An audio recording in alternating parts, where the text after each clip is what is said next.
because, listen, even now, and I'm not looking for a fight, I don't want to fight, I'm done and dusted, career's finished. But I'd absolutely splatter you easy. Anybody who loses, well, he didn't lose, anyone who nearly loses to fake Paul, right, cannot be getting in the ring with a 4-time world champ, Hall of Famer like the Cobra. I think he saw your comments and basically said he'll whoop your ass as well. Oh yeah, another brokey looking for a payday. Big whoop. I hear it off everybody. Another brokey looking for a payday. Carl Froch delivered a brutal response to Tommy Fury after being called out. He reacted strongly to Tommy's call-out, dismissing his boxing level and criticizing how he talks about more experienced fighters. The situation escalated as Froch felt disrespected and refused to be dragged into discussions from someone still proving himself in the sport. He also brought John Fury into the situation, criticizing the family's attitude and saying he would shut them down easily in a fight if it happened right today. Damn, no beef for you at all. But don't talk shit about me, because it's not gonna end well for you. About talking about mentioning your name for clout. I'm mentioning your name because you're chatting shit. Your old man stepped out of line. He's been put in his place. Been put back in. Carl Froch reacts strongly to Tommy Fury's call-out, saying he feels disrespected and not impressed with attention-seeking behavior now. He questions Tommy's rise in boxing and brings up past performances to damage his credibility. Froch also warns that stepping into his level of experience would be dangerous, delivering a strong message that he is not impressed at all. Just said some bullshit about it. He's using my name for clout. Listen, Tommy, the Love Island star, you nearly got fucking done. You nearly got done by a fake Paul. I know you won the fight, and I'm glad you did, and I was happy for you. And I saw you at the airport in Saudi Arabia, if you remember, and you had your head down, and you was kind of gingerly trying to stay out of the way, and I came over to you and I said hello to you, and we was fine, we was friendly. But don't start talking shit about the Cobra, because, listen, even now, and I'm not looking for a Tommy Fury responds confidently, firing back, suggesting he can handle Carl Froch and shows no intimidation toward his reputation, therefore. He also adds emotion into the exchange, hinting at family pride and tensions involving John Fury, too. Tommy's response shows trying to stand his ground while maintaining pressure on Froch and adding more fuel to an already heated war of words between both sides now. Would that be Carl? Huh? Would that be Carl? Let's just say I won't want to be Carl Froch in the way of my dad after he's... Eddie Hall shows clear frustration, calling out all the constant noise and chaotic behavior around him. He criticizes the attitude of people who make noise outside the ring but fail to back it up with actual action. Paul pushes the idea of accountability, demanding fighters and personalities prove themselves instead of relying on hype, making it clear he values real performance over empty words and staged aggression. And then I was just so fed up. I was trying to get in nowhere with these guys. I'm like, look, you talk the talk. You fucking walk around headbutting and smacking people and punching windows and whatever else. I said, well, why don't you guys fucking put your money where your mouth is for once and fucking... Simon Jordan gives a brutally honest assessment, admitting the entire situation is entertaining, but also dangerous if it ever became real. He makes it clear he has no intention of entering that environment himself, showing respect for the physical danger involved there. At the same time, his remarks about Tommy Fury taking punishment add a sharp edge, implying there are still serious doubts about how Tommy would cope with real pressure if things ever escalated beyond words. If it's a good, fun event and you take it for what it is, I mean, I wouldn't want to be in it. You know, I wouldn't want to be across the ring from this fella, but notwithstanding it, I'm Tommy F. His father's name is back in the spotlight once more, highlighting the hype being built around him despite his age now. He criticizes the idea of Carl Froch being pulled into verbal exchanges with John Fury, calling it unnecessary and disrespectful. Fury makes it clear he wouldn't allow that fight to happen, while also praising Froch's toughness and saying it shows how serious the clash would be at all. Both of them. They need to fucking have a better sense and show some professionalism in this game. I remember. John Fury arrives with a direct and intense challenge, stating clearly that money is the only condition for him to enter the boxing ring, himself fully now. John Fury shows complete confidence in himself while dismissing respect for Carl Froch, turning the situation into a straight business demand rather than sport. The tone is aggressive and emotional, highlighting how personal the rivalry has become and how far both sides are willing to go in verbal exchanges now. I'm not an ass kisser. Yeah. I'm a straight man. I'm a straight man. But you're serious about it though, aren't you? Serious. Serious. I'm a Christian man in the name of Jesus. I'm as serious as that. Don't bother about fighting me. Pay me $2.5 million, we'll fight next week. As soon as possible.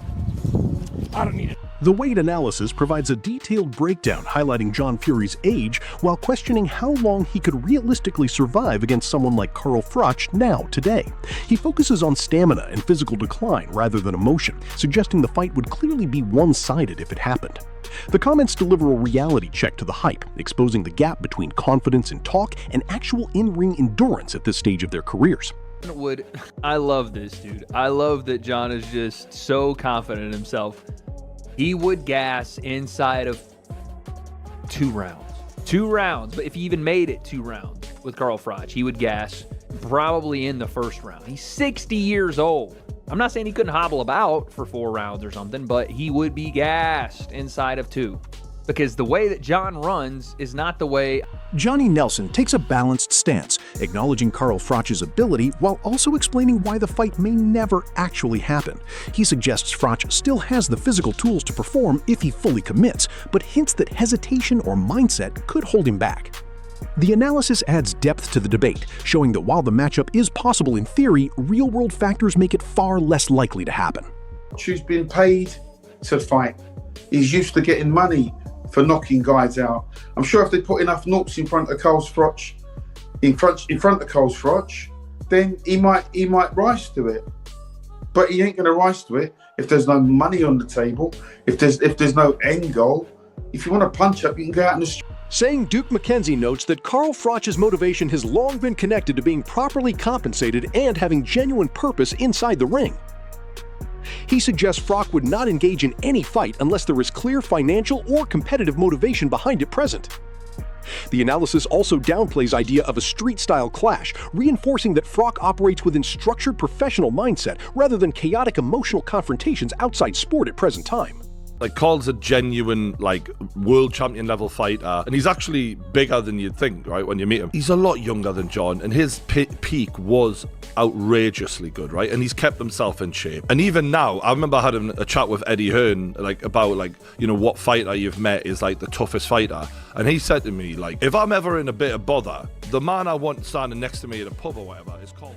Pain Game offers strong praise for Carl Froch, calling him a true elite-level fighter with real physical presence even past his prime today still. He highlights Froch's toughness and reputation among insiders, suggesting he's the type of man people would trust under real pressure situations today. The comment strengthens Froch's image as a dangerous, respected competitor, showing why his name still carries weight in boxing circles today, always. Fury's a big bully, and big bullies need putting into place. And if I'm the man that has to do it, I will do it. I don't want to beat an old man up. I don't want to start on a 60-year-old man. But when I look back, when I beat George Groves up in front of 80,000 fans at Wembley Stadium, rendering him unconscious, he was 11 years younger than me. I'm only 10 years younger than Big John Fury. I know he doesn't look well, does he? He looks a bit older. I don't want to give him any stick, but he looks He's 10 years older than me, 60-year-old man. I'm pressing on for 50. So, is it a fair fight? Froch reacts with strong confidence, doubling down on his ability to dominate if a fight ever occurs. He dismisses critics and presents himself as someone who only steps in for serious competition or business, not noise. His tone is aggressive and dismissive, targeting his rivals while reinforcing his belief that he is still the bigger name and stronger force in this heated rivalry discussion overall now. And now they're trying to pick on the old man, and the old man will go to town. But there's enough young men what will sort him out for them. You want some smoke from Carl Froch? I'll beat Carl Froch. I don't know you, but I'm backing Carl. I'll get Carl Froch. Roman Fury adds fuel to the rivalry by strongly backing his family and dismissing Carl Froch's standing. He frames the situation as unfair targeting, suggesting the older generation is being provoked unnecessarily. His confidence is clear as he openly claims he would beat Froch, escalating the tension even further. The comments show how personal this feud has become, with emotions from both sides turning a verbal dispute into something far more heated and unpredictable. If John Fury stuck it on Carl Froch in his space, I think he would chin him immediately. Really? Even live on Netflix? Yes. Because these guys, they don't allow you to do, you can't. Eddie Hearn offers a blunt assessment, suggesting that any physical confrontation involving John Fury and Carl Froch would likely end very quickly. He implies that real-life aggression in that setting wouldn't play out evenly, especially given how unpredictable these situations can become. His reaction adds a reality check to the hype, reminding everyone that outside-the-ring altercations carry serious consequences and are not as controlled as boxing matches. He's well equipped, he's well versed, and he's been a world champion. So he knows exactly what he's talking about. If this video was helpful for you, please like the video, share your opinion in the comments, and subscribe to our channel, Shanny Boxing, so you can stay updated with every new update.